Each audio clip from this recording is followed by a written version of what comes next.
Rich man humiliates delivery driver. He does something that shocks everyone on the street. Richard Coleman was late for the most important meeting of his career when the accident happened.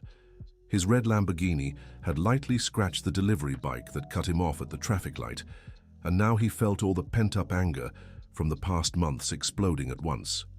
The businessman stepped out of the car violently, shoving the delivery driver hard enough to make him stumble and drop all the packages on the ground wet from the morning rain. "You incompetent fool! Look what you did to my car!" yelled Richard, pointing to the nearly invisible scratch on the red paint. "People like you shouldn't even be on the street." The delivery driver got up slowly, adjusting his helmet, which had been knocked askew by the push. His hands trembled, but not from anger. It was something much deeper, a realization that made his heart race. "You're paying for this repair, you hear me?" Richard continued, puffing his chest in his impeccable grey suit. "You poor people think you can do whatever you want, that the rich are obligated to put up with it." People on the sidewalk began stopping to watch the argument. An elderly woman carrying grocery bags approached, shaking her head in disapproval. Two middle-aged men crossed their arms, clearly annoyed by the businessman's arrogant attitude. The delivery driver took a deep breath and, with a slow, deliberate motion, removed his black helmet. When his face was fully revealed, an absolute silence fell over the street. Richard staggered back 3 steps, as if he'd seen a ghost. His always tanned, confident face turned completely pale. The eyes staring back at him were identical to his own. The same nose, the same mouth, even the small scar above the left eyebrow. "Hello, Richard," said the delivery driver, his voice trembling with restrained emotion. "Or should I call you Robert like I did when we were kids?" The crowd murmured in surprise. Some pulled out their phones to record, sensing they were witnessing something extraordinary. I don't know what you're talking about," Richard stammered, but his hands shook visibly. "You're crazy, you lunatic!" 15 years, Richard. 15 years searching for you." The delivery driver took a step closer. 15 years, not knowing if you were alive or— "Shut up!" Richard interrupted, but his voice came out hoarse without its earlier strength. The elderly woman watching everything stepped even closer, adjusting her thick glasses to see better. "Good heavens," she whispered, covering her mouth with her hand. "Is it really you, Robert? Robert Coleman?" Richard turned to her, desperate. "You're confusing people, ma'am. Dorothy Jenkins," she replied firmly. "I lived on your street, house number 47, blue with a green gate. I remember when you were little, always together, inseparable. Identical twins who gave Mrs. Elizabeth so much trouble."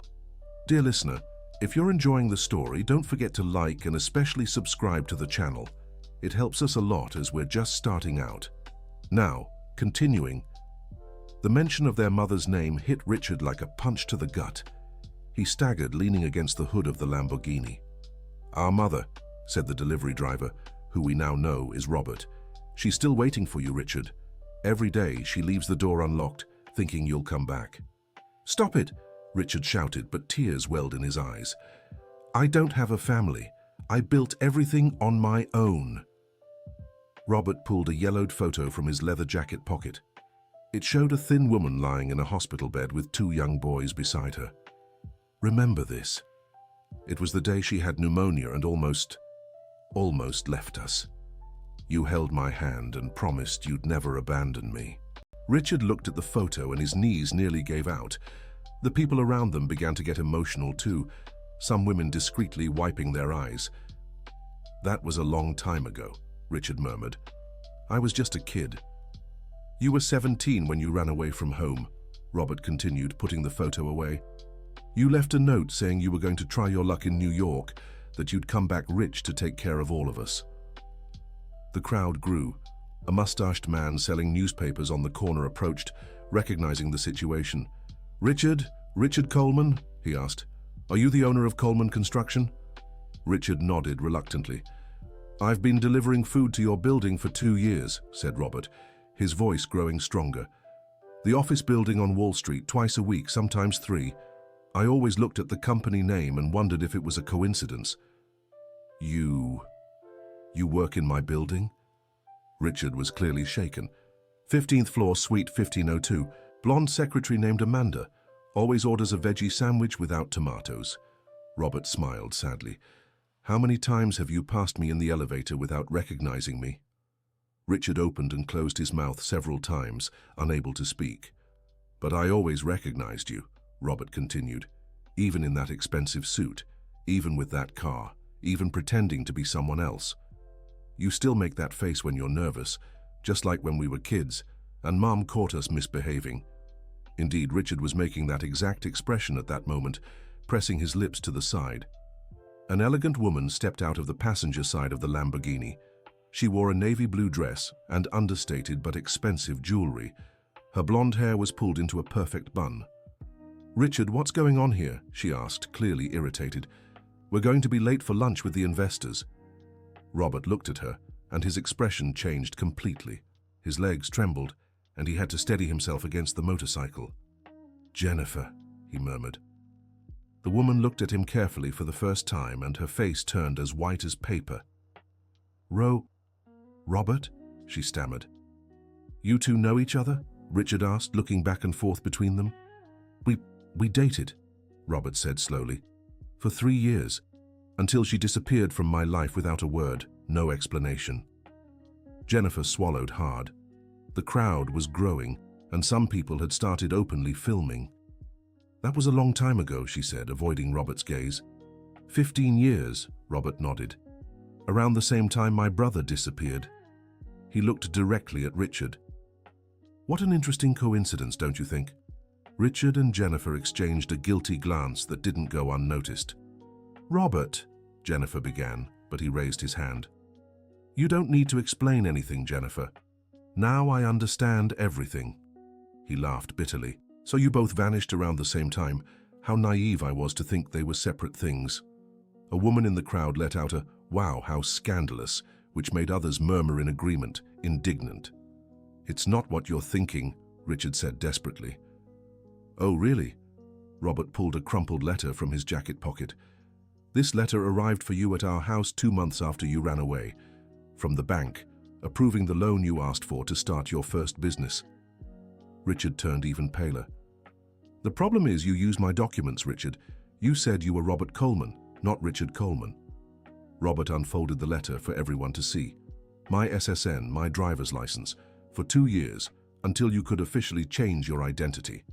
The crowd murmured in outrage. Several people were recording everything. That's a lie," Richard protested, but his voice didn't even convince himself. "I've kept all the documents," Robert continued calmly. "Our mother never threw anything away.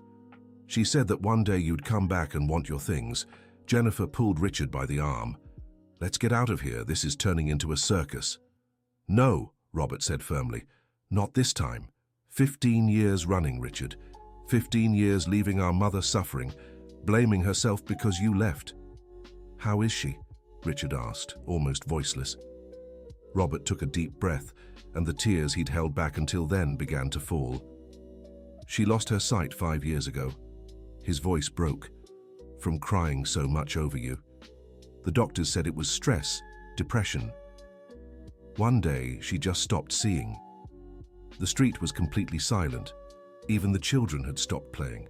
But you know what's the worst part is," Robert continued, "she still defends you, still says you were a good boy, that something must have happened to keep you from coming back."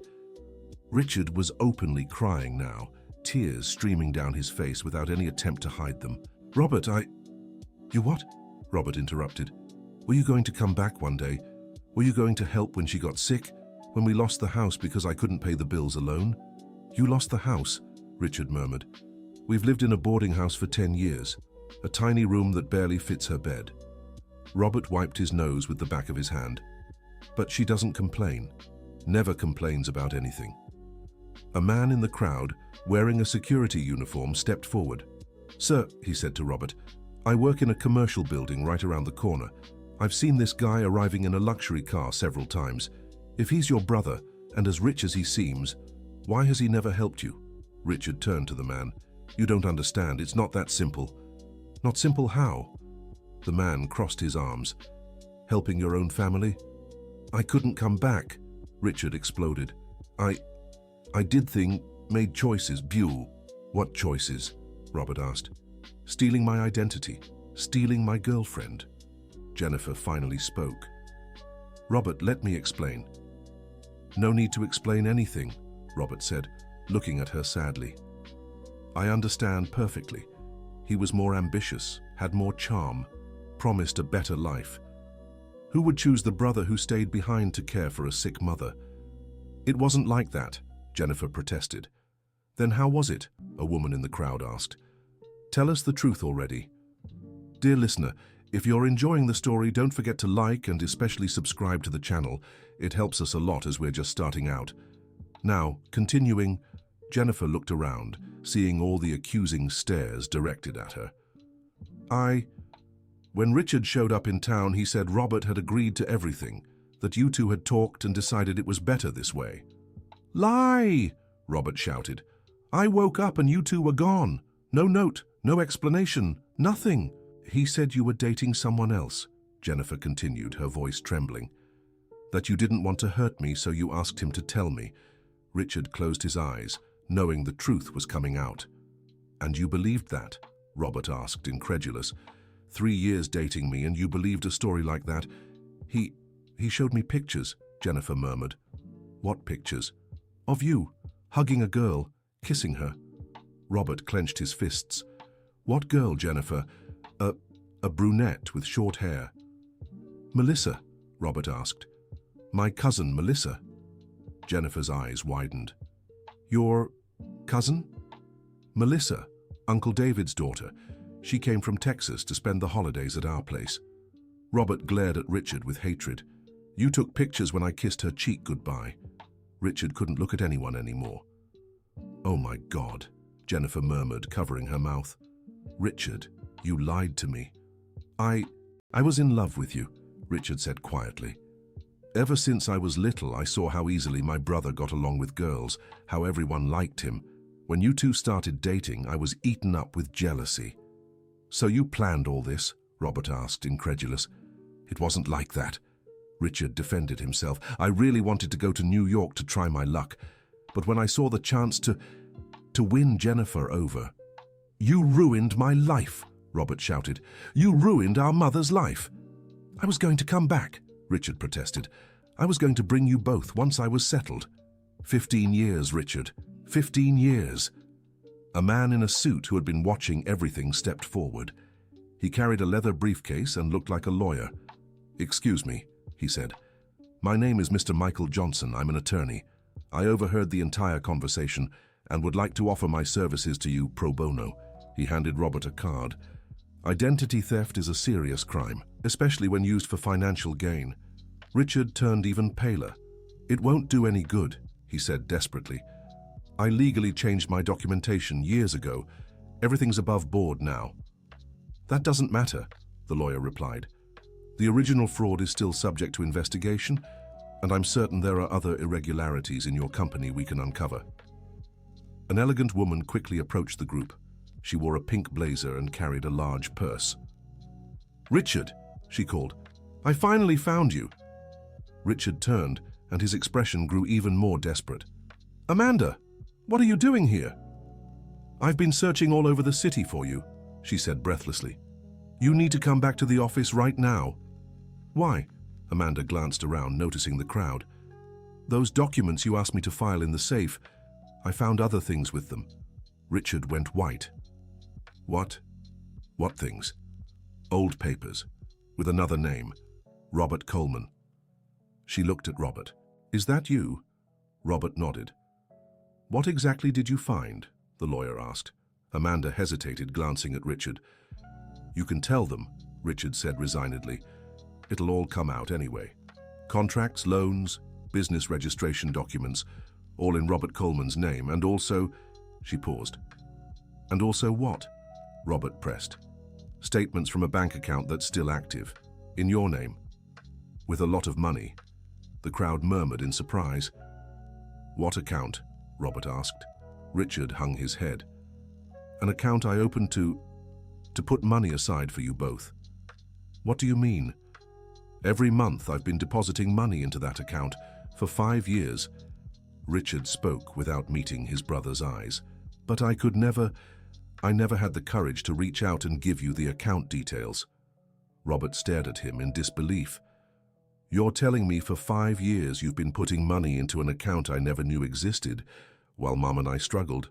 I was afraid to contact you, afraid of how you'd react, of what Mom would say. Afraid? Robert exploded. She spent years thinking that something terrible had happened to you. She got the whole town searching, made posters, went to the police. An older woman in the crowd began to cry. What a heartbreaking situation, she murmured. That poor mother suffered for nothing. How much money is in the account? The lawyer asked. Amanda looked at Richard, who nodded for her to speak. According to the latest statement, just over $200,000. The crowd gasped. Robert staggered. 200,000? Robert? Richard stepped closer slowly. I know it doesn't make up for what I did, but I never stopped thinking about you both. Never. Then why didn't you ever come back? Why didn't you ever look for us? Richard wiped his face with his hands. Shame, guilt, fear. He looked around at all the people watching them. The more time passed, the harder it became to go back. Jennifer, who had stayed quiet, finally spoke. Richard, you lied to me about everything. About your family, about your life, about how you started your company. Jennifer, please, for 5 years of marriage, you lied to me every single day. She took off her wedding ring. I can't look at you the same way anymore. She walked over to Robert. Robert, I had no idea about any of this. If I'd known the truth. It doesn't matter anymore, Jennifer, Robert said sadly. It's been 15 years. A lot has changed. I know, but I need you to know I never would have done this if I'd known the truth. A middle-aged man who had been watching everything stepped forward. Young man, he said to Richard, I'm a client of your company. I was thinking of signing a $2 million contract for a shopping center. Richard looked at him with hope. The man continued. After what I saw here today, I don't want to do business with someone who treats their own family this way. He turned and walked away. Others in the crowd began murmuring among themselves, some filming and posting the footage online. Richard, Robert said, I don't want your money. What do you mean? I don't want the money in the account. I don't want your help. I built my life with dignity. I work honestly every day. But our mother, you could have a better life. Our mother has a dignified life, Robert interrupted. Small, simple, but dignified. Money won't heal her sadness. Then what do you want from me? Robert took a deep breath. I want you to go see our mother, just once, so she knows you're alive and well. Richard closed his eyes. Robert, I don't know if I can... Can what? Face a 70-year-old woman who loves you unconditionally. It's just... She'll ask me why I never came back. What do I say? The truth, Robert said simply. Robert, for the first time in 15 years, tell the truth. Jennifer stepped closer to Richard. I'll go with you, she said. I think I owe this family some explanations too. Jennifer, you don't have to... Yes, I do. I was part of this lie too, even if I didn't know. The lawyer approached. Gentlemen, I'd still like to discuss the legal matters. Mr. Johnson, Robert interrupted. I appreciate the offer, but I don't want to sue my brother. But he committed crimes. He made mistakes, big ones, and they hurt a lot of people. But he's still my brother. Richard looked at Robert with tears in his eyes. You've always been better than me, he murmured. It's not about being better. It's about doing what's right. The crowd slowly began to disperse, though a few lingered, watching. Robert, Richard said, what if our mother doesn't want to see me? She will. She's dreamed of this for 15 years. What if she's too sick? She's fine. Physically, she's fine. It's just her eyesight. Richard nodded slowly. Jennifer, are you sure you want to go? I am. I think it's the only way you'll both truly move past this. And I need to ask this family for forgiveness too. Robert gathered his deliveries, which had been scattered on the ground. Some packages were dented, but most were intact. "I need to deliver these first," he said. "People are waiting for their orders." "How long will it take?" Richard asked. "About 2 hours." "Where should we meet?" Robert thought for a moment. "Do you know Washington Square, in the Riverside district?" Richard nodded. It was close to where they'd grown up. "There's a bench under a big tree there. It's where our mother used to take us to play when we were kids." "I remember," Richard said softly. "At 5 o'clock. If you don't show up, I'll understand you're still not ready." Richard shook his head. "I'll be there." Robert put his helmet back on. "Richard?" "Yes?" "Our mother. She still makes that chocolate cake you loved. Every week. She says one day you'll come back and you'll be hungry." Richard couldn't answer. He just nodded and watched Robert ride off on his motorcycle, disappearing into traffic. Jennifer approached him. "Richard, are you okay?" "No," he said honestly. "I haven't been okay for 15 years. They got into the car in silence. Richard drove aimlessly for a while, processing everything that had happened. "Jennifer," he finally said. "Yes? Can you ever forgive me? Someday?" She stayed quiet for a long time. "I don't know, Richard. You didn't just lie about your past. You built our whole relationship on a lie. I love you for real. That was never a lie. I know, but love isn't just a feeling, it's trust, it's honesty, and I don't know if I can trust you again." Richard pulled the car over and rested his head on the steering wheel. "I ruined everything. Absolutely everything." "Not everything," Jennifer said softly. "You can still fix things with your family. What about us? We'll have to see one day at a time." They sat there in silence, each lost in their own thoughts. Dear listener, if you're enjoying the story, don't forget to like and especially subscribe to the channel. It really helps us who are just starting out. Now back to the story. Meanwhile, Robert made his deliveries, thinking about the meeting he'd have in a few hours. Would Richard really show up? Was he ready to face their mother after all this time? He stopped in front of a residential building and grabbed one of the packages. It was medicine for an elderly woman who couldn't leave her home. "Hello, Mrs. Wilson," he greeted when she opened the door. "Robert, my boy, how are you?" "Fine, Mom, brought your medicine." "Come in for a bit, my dear.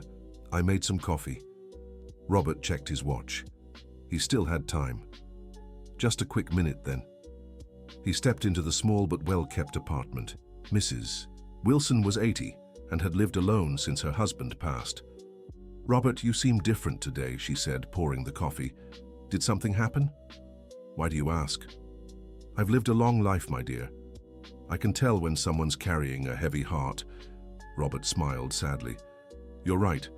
Today I saw someone I hadn't seen in a long time. Someone important. My twin brother. We hadn't spoken in 15 years. Mrs. Wilson sat in the chair beside him. "And how was the reunion?" "Complicated. A lot of hurt on both sides." "What did you fight about?" Robert quickly told her the whole story. Mrs. Wilson listened quietly, nodding at the right moments. "My dear," she said when he finished, "I lost my brother 10 years ago. We fought over inheritance, stubborn nonsense. When he died, I regretted every day not taking the first step to make peace.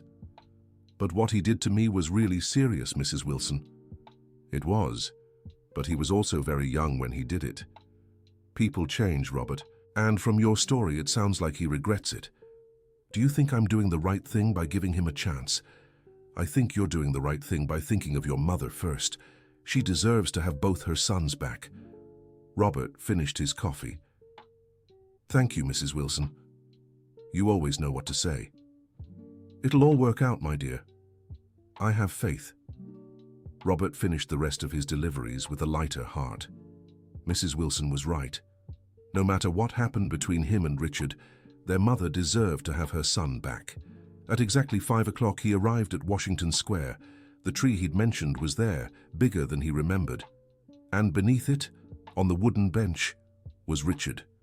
He wasn't alone. Jennifer was beside him and both looked as if they had been crying. "You came," said Robert, approaching. "I said I would," Richard replied, standing up. "Jennifer, are you sure you want to go?" "I am," she answered firmly. "I need to meet the woman who raised a son as generous as you." They walked in silence through the familiar streets of their childhood. The neighborhood had changed a lot, but it still held the same sense of community Robert remembered. "That used to be Mr. Frank's bakery," Robert said, pointing. "Remember how you always asked for extra sweet bread?" "And he always gave it," Richard smiled sadly. "Said we were the grandchildren he never had. He passed away 3 years ago. The bakery closed." Richard stopped walking. "He died? How?" "Just old age. It was peaceful. The whole neighborhood came to the funeral. I should have been there." "Don't blame yourself for everything, Richard. You couldn't have known." They kept walking. They passed the school they attended, the church where they had their first communion, the small field where they used to play soccer. "The house is right there," Robert said as they turned the corner. Richard stopped again. "Robert, what if she doesn't recognize me? What if the illness—" "She doesn't have dementia, Richard. She just can't see. Her mind is sharp." "But what if she hates me for what I did?" Robert looked at his brother.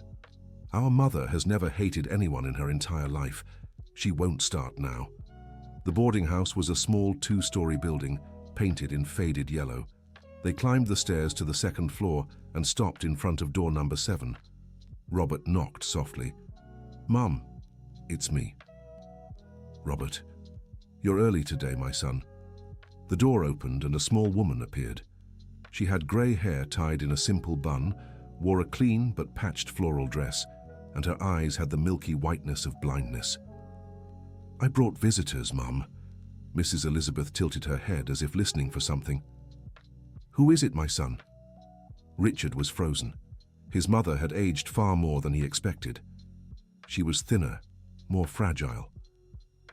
"Mum," Robert said gently, "it's Richard." The silence that followed was deafening. Mrs. Elizabeth stood completely still for a few seconds. Then her hands began to tremble. "Richard?" she murmured. "Hi, Mom," Richard said, his voice barely a whisper. Mrs. Elizabeth reached her hands into the air, trying to find him. Richard stepped closer and let her touch his face. "My son," she whispered, tears streaming down her blind eyes. "My son has come back." She hugged him with surprising strength for someone so fragile. "I'm sorry, Mom," Richard cried. "I'm sorry for everything." "No, my son, don't apologize. You're here. That's all that matters." Jennifer, watching from a distance, was also crying. Come in," said Mrs. Elizabeth. "Robert, put the kettle on. I'll make coffee for your brother." The room was small but tidy. A double bed took up most of the space, with a small table and 2 chairs, a 2-burner stove, and a tiny refrigerator. But everything was impeccably clean. "Mom," Robert said, "Jennifer came too." "Jennifer?" Mrs. Elizabeth turned toward her. "Robert's girlfriend." "Actually, Mom," Jennifer stepped closer, was Richard's wife." Mrs. Elizabeth looked confused. "Richard's wife? But, Robert, I don't understand." Richard sat beside his mother on the bed. "Mom, I need to tell you some things I should have told you long ago." For the next hour, Richard told her everything, running away, the lie about his identity, his relationship with Jennifer, the company, his fear of coming back. Mrs. Elizabeth listened in silence, just holding her son's hand. When he finished, she stayed quiet for a long time. "My son," she finally said, "you made serious mistakes. He hurt a lot of people, especially his brother. I know, Mom, but you're still my son and I still love you." Richard broke down in tears. "I don't deserve it, Mom. I don't deserve your forgiveness." "It's not about deserving," Mrs. Elizabeth said softly. "It's about love. And a mother's love has no conditions." Robert stepped closer. "Mom, Richard wants to help financially. He has the means." "I don't want it," Mrs. Elizabeth interrupted. "Mom?" "Robert, you've taken care of me for 15 years. You work hard, you're honest, you treat me with kindness. We don't have much, but we have dignity. But if Richard can help, he can help by being my son again, visiting, talking, being part of the family. The rest we'll figure out later. Jennifer approached. Mrs. Elizabeth, I'd like to apologize too. I was part of all this, even without knowing. Dear, Mrs. Elizabeth reached out to her. You were deceived too. You don't have to apologize for anything. Thank you, ma'am. And tell me something, Mrs. Elizabeth smiled for the first time. Do you have children? Richard and Jennifer exchanged glances. No, Mom, we don't have kids. What a shame. I'd love to have grandchildren. Robert smiled. Mom, you're 68, not 70. There's still time to be a grandma. Oh, Robert, you know my memory isn't what it used to be. They spent another 2 hours talking. Mrs. Elizabeth made sure to show Richard the chocolate cake she'd baked that morning. I make it every week, she said proudly. I always hoped one day you'd come back hungry. Richard ate 3 slices, saying it was even better than he remembered. As it grew dark, Robert said they needed to leave. Richard lives far, Mom. He needs to hit the road. That's fine, Mrs. Elizabeth stood up. But promise you'll come back? I promise, Mom. I'll come back next weekend. And will you bring Jennifer again? Jennifer looked at Richard, unsure. If she wants to come, Richard said. I'll come, Jennifer replied. I'll definitely come. They said goodbye at the door.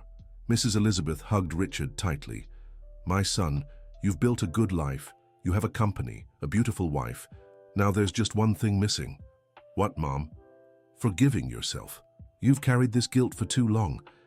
On the stairs, Robert walked Richard and Jennifer to the street. Richard, he said when they reached the car. Yeah? Thank you for coming, for telling her the truth. Thank you for giving me this chance. And that account you mentioned, oh right, I'll arrange to transfer everything to you tomorrow. No, Robert shook his head. I don't want the money. What do you mean? I want to make you an offer. Richard was curious. What offer? You know the construction market. I know the reality of workers, of delivery people, of humble folks. Robert took a deep breath. How about we combine that knowledge? I don't follow. A different kind of delivery company. One that treats workers as people, not numbers. That gives them fair conditions, health insurance, paid leave. Richard thought for a moment. It's possible, but it'd be less profitable than the traditional model. But more fulfilling, Robert smiled, and our mum would be proud to know we're working together to help other families. You'd really partner with me, after everything? I would, but with some conditions. Like what? First, total transparency. No hiding information from each other. Second, 50-50 split, major decisions made together. Third, our mum has to approve the idea. Richard laughed for the first time in years. I think she'll approve. So do we have a deal? Richard extended his hand. We have a deal. The brothers hugged on the street, 15 years after they'd last seen each other. Richard, Robert said as they pulled apart. Yeah? Welcome back to the family. Jennifer, who had watched everything, smiled through her tears. In the car on the way home, Richard and Jennifer talked about all that had happened. How do you feel? She asked. Relieved, guilty, hopeful, all at the same time. And what about us? Richard thought carefully before answering. Jennifer, I'd understand if you can't forgive me. I'd understand if you want to separate. You have every right. I don't know yet what I want, she said honestly, but today, seeing you with your family, seeing the man you can be when you're not running from the past, today I caught a glimpse of the man I fell in love with. Do you think we have a chance? I think everyone deserves a second chance, even you. They drove in silence for a while, each processing the day's events. 2 weeks later, Richard and Robert were sitting at Mrs. Elizabeth's kitchen table, presenting her with the business plan for their new company. And what will you call this company? She asked. We haven't decided yet, said Richard. How about Brothers Delivery, suggested Robert. Too simple, Richard shook his head. It needs something more impactful. Family Delivery, suggested Jennifer, who was also there. I like it, said Mrs. Elizabeth. Family is everything in life. Then it's settled, Richard smiled. Family delivery it is. They spent the afternoon working out the details. Richard would provide the startup capital and business expertise. Robert would bring his hands-on experience and network among delivery drivers. "Mom," said Robert, "do you want to work with us too?" "Me," Mrs. Elizabeth laughed. "What can an old blind woman do for a company?" "You could be our customer service consultant," Richard said. "No one understands how to treat people with kindness better than you. And you could help with the administrative side too," Robert added. "Your memory for numbers has always been amazing." Mrs. Elizabeth was moved. "Are you serious?" "Very serious," both sons said in unison. 6 months later, family delivery was up and running. They had rented a small office downtown and hired 15 drivers, all with full benefits and proper contracts. The company quickly gained a reputation for quality service and how well it treated its employees. Mrs. Elizabeth, who had moved to a larger apartment paid for by her sons, worked part-time answering phones. "Family delivery, this is Mrs. Elizabeth," she cheerfully answered. "How can I help you?" Customers loved being assisted by her. Her warm voice and genuine concern for people made all the difference. Richard and Jennifer were slowly rebuilding their relationship. They had started couples therapy and gradually trust was being restored. "You've changed," Jennifer told Richard one night after dinner. "How so?" "You seem lighter, more genuine, like you've taken a weight off your shoulders." "That's exactly what happened," Richard smiled. "I carried lies for 15 years. Now that everything's out in the open, I can be myself." "And who is that?" "I'm still figuring it out. But I know I'm Robert's brother, Mrs. Elizabeth's son, and a husband who wants to win back his wife." Jennifer smiled. "I think you're on the right path." A year after their encounter on the street, Family Delivery had become the largest delivery company in the region. They employed over 100 people and had expanded to neighboring cities. Richard was in his mother's living room when he got an unexpected call. "Hello? Richard Coleman?" "Yes, who's speaking?" "This is the local newspaper. We'd like to do a feature on your company. It's being hailed as a model of social responsibility." Richard looked at his mother, who was knitting on the couch, and at Robert, who was reviewing spreadsheets at the table. "It would be an honor," he replied. "But I want to make it clear that this company is the result of 3 people's hard work. Me, my brother Robert, and our mother, Mrs. Elizabeth." "Perfect. Can we schedule it for tomorrow?" "We can, but there's one condition." "What?" "The interview has to be here at our mother's house. This is where it all began." When Richard hung up the phone, Robert smiled. "A feature in the newspaper, huh? We're getting famous." "The fame is ours, bro," Richard answered. "All of ours." Mrs. Elizabeth stopped knitting. "My boys, do you know what makes me happiest about all this?" "What, Mom?" they both asked. "It's not the company's success, it's not the money, and it's not even you two being together again." She smiled. "It's knowing that you're helping other families stay united too." Richard walked over and kissed his mother's forehead. "You're our inspiration, Mom." "You're my pride," she replied. 2 years later, Richard and Jennifer renewed their wedding vows in a simple ceremony at the neighborhood church where he had grown up. Robert was the best man, and Mrs. Elizabeth, despite her blindness, was the one who walked Jennifer down the aisle. "Family is everything," she whispered to her daughter-in-law as they walked, "and today our family is whole again." Family Delivery had become a national benchmark for dignified worker treatment. They received visits from business owners across the country, eager to learn about their business model. Richard never wore a suit again.